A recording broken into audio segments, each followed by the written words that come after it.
By the end of this video, you're gonna have 7 ways to save time and money when you go to Disney in 2024 so that you can have the best trip possible. But first, I need you to smash that subscribe button. If you're excited to go to Disney, I upload all of the time about the latest Disney news so you don't want to miss out on any of my videos. For starters, here are 3 things I definitely skip out on and why. First of all, I highly recommend skipping out on sleeping in. You can get into Magic Kingdom 30 to 45 minutes before the posted early entry hours. Guests can ride between 4 to 6 attractions within the first hour and a half of your park day visit, but only if you skip out on sleeping in. Plus, Main Street USA is open to everyone before the rides start operating, all the way up to Cinderella's castle. You can take pictures with the castle with low crowds and almost no one behind you. You can get coffee or a pastry and breakfast at the Main Street Bakery. You can go shopping at the Emporium. Early access to Main Street USA before the rides start running is one of the most magical times a day. I highly recommend that you don't skip it. But let's talk about how you get all of those rides within the first hour and a half. Resort guests, you get access to those early entry hours and you can get so much done if you follow this strategy. You have to check in at Tomorrowland, but you get access to Tomorrowland and Fantasyland. So we highly recommend starting in Fantasyland. You're gonna rope drop Seven Dwarfs Mine Train, then head over to Peter Pan's Flight, and then once the park opens, you're gonna head to Liberty Square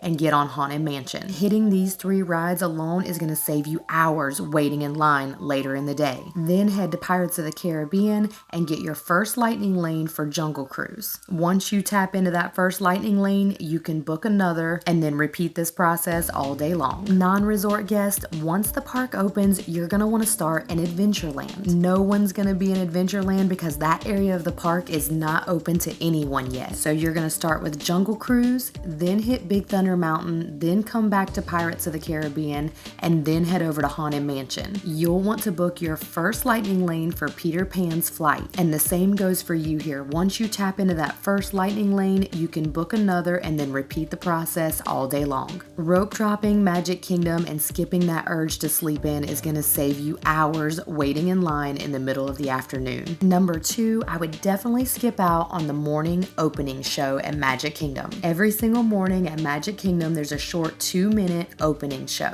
Mickey and Minnie and friends come out to greet everyone and open the park. This show is super short and really it's not worth missing out on getting to your first ride of the day. If your mission is to hit as many rides and attractions as possible, I would definitely skip this part. There are 5 shows that happen throughout the day called the Magical Friendship Fair. These shows last about 15 to 20 minutes. They have way more characters, lots of dance routines, singing, and performances. So I would definitely check out the Magical Friendship Fair later in the day instead. Number 3, I'd skip out on the expensive park merch. I am so guilty of those park impulse buys, but skipping this and shopping elsewhere could save you a lot of money. The local Walmarts, Targets, even Publix and CVS have a fantastic selection of Disney merchandise for way less money. You can get matching family t-shirts, your child's favorite plushie that you can store away and pull it out when they're asking for it in the parks. Also, check out the Character Warehouse at the Premium Outlets on Vineland Avenue. This is just off Disney property. It's Disney owned and operated store and you'll find some deep discounts on merch there. They have everything from home decor to lounge flies, and we've gotten several of our favorite lounge flies for $40.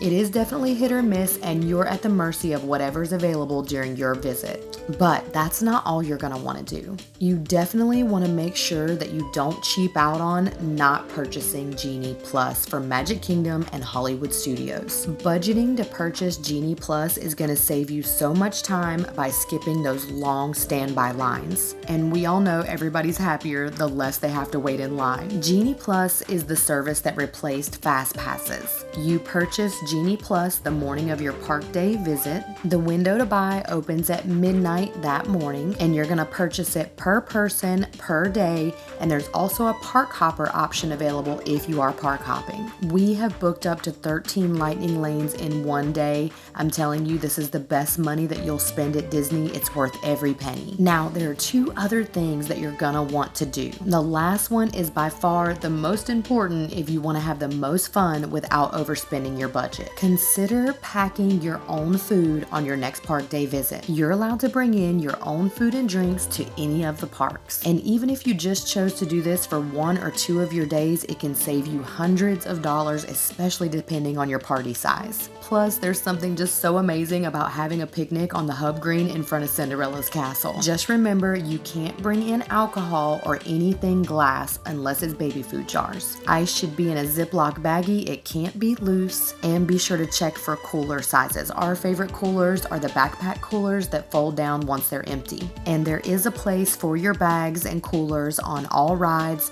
or somewhere around before you enter the ride. Now, the last and the most important thing is, I would skip out on park hopping. Again, this is gonna save you so much time and so much money since those park hopper option tickets are much more expensive. Transferring from park to park just takes up so much time. Walking out of one park, re-entering another one means waiting on buses or Disney transportation. If you're driving, that means extra walking to and from your car and changing parks. And this also means going back through security again. Not to mention, the cost of those park hopper tickets is substantially more than a regular park day ticket. And depending on how many people you have in your party, that expense could add up very quickly.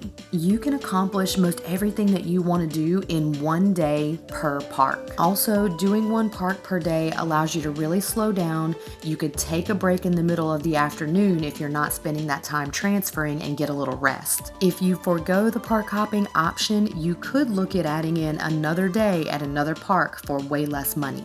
That means you could really enjoy yourself and slow down and spend 2 days in Magic Kingdom. I might be biased, but that would definitely be the perfect way to do it.